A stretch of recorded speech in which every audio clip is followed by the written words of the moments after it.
Hello, class. I hope you all were able to open the email that I sent yesterday on March 15th. And again, I want to thank you all for your flexibility, for your patience. This is certainly a new territory for all of us, and so this is going to require, extraordinary flexibility and understanding as we go through these uncertain times. The bright side, and you might be able to hear my dog snoring in the background, the bright side is that our learning doesn't have to be interrupted. And to that end, in the classroom this week, you're going to see a number of things. First of all, we're not going to go through chapter 7. I think that ship has sailed, and in the interest of time, we'll just skip ahead to chapter 8, ADHD. And so I've put the PowerPoint slides for ADHD in the classroom.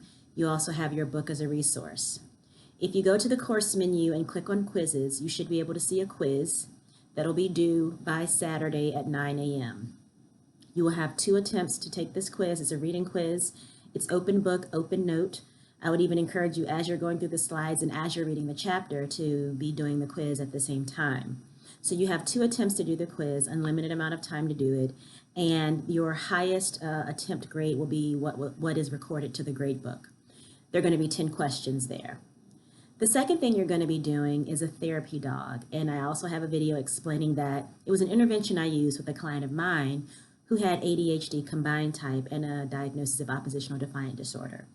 Your textbook goes into a little bit of detail about it in this chapter, and we'll look more about it in the next chapter. But one of the things I like about this activity, coloring in general is cool to do with kids, but it also is a great way to build rapport and get more information and get an understanding, a sort of a barometer of where your client is. To that end, this particular client, when I talked with his mother, she told me she cannot take her son to Walmart.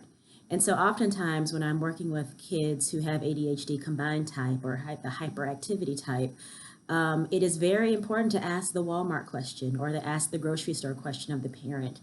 Can you take your child to the store? Are they able to sit still or walk beside you? Or is it just a harrowing experience for everyone? And not like, kids need to be controlled, but more so from the perspective of, the child is all over the store, the child is touching everything, the child is grabbing things off the shelves, etc. Your textbook also does a very good job really teasing out the gender differences. And so stereotypically, girls are more likely to present with the inattentive type than boys. And in general, boys are more prescribed with ADHD than girls. And so it's very interesting. It's very fascinating.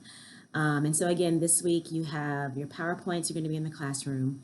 You're going to be doing a discussion that's going to be due Saturday by 9 a.m. And so the discussion entails you downloading the therapy dog. You can either color it on your computer with your computer tools. You guys are savvy. Or you can download it, color it, and upload it. But you're going to upload the therapy dog. You're going to talk about what it was like to do that. You're going to give an opinion about whether or not you think this is a good intervention based on what you read in the chapter. And then you're charged with responding to 2 of your classmates. And so what I've done is put you all in 6 groups of 5 students, and the system automatically dispersed you all randomly. And so you'll be in smaller discussion groups. So you'll be responsible for posting your initial post and responding to 2 of your classmates. And again, that's all due by 9 a.m. on Saturday. I gave you a point breakdown too, so that activity is worth 10 points and your quiz is worth 10 points. Your quiz is 10 questions. Let me know if you have any questions about all of this. I know it's a lot to digest. I know we're all sort of just going with the flow of what's happening. The information seems to change every day, and yet we do need to really be able to be flexible. So let me know if you have any questions. Thanks.